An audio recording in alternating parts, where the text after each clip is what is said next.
So painting has a lot of different brush types. I'm going to show you which ones are the best ones, because when you're trying to do a DIY project inside your house, kind of can get confusing. Let's go.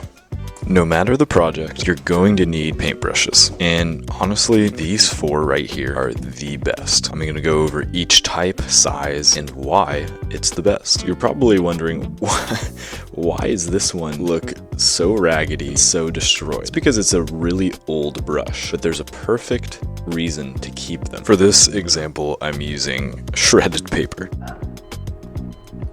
Why? Using an old dust brush like this, you can scoop away all of that paper, all of that dust that you've accumulated on a job site. They're great for cleaning up spaces, making sure that your surfaces are clean for painting. My next go-to brush is this small 1.5 inch. These are great for getting into small corners, cutting a straight line down.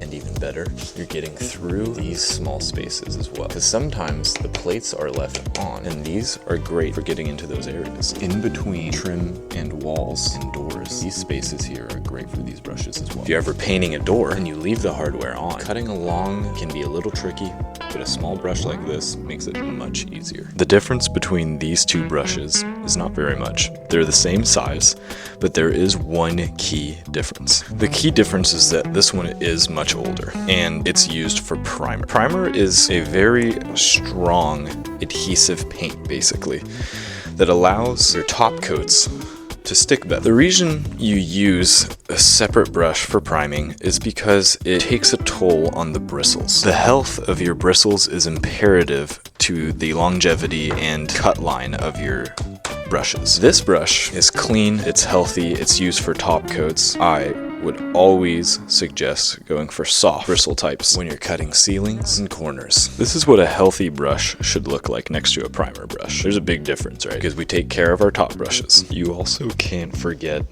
detail brushes. Arguably some of the most important brushes to use when you're painting. These are basically the cleanup crew for painting. So once your job's all done, you do small details on spots that you missed. Say around the door hardware it needed some painting, do some cut jobs. Also, I'd like to note that this is my office, and whoever painted this didn't cover the hardware. Always cover your hardware. Anyways, detail brushes, they're amazing.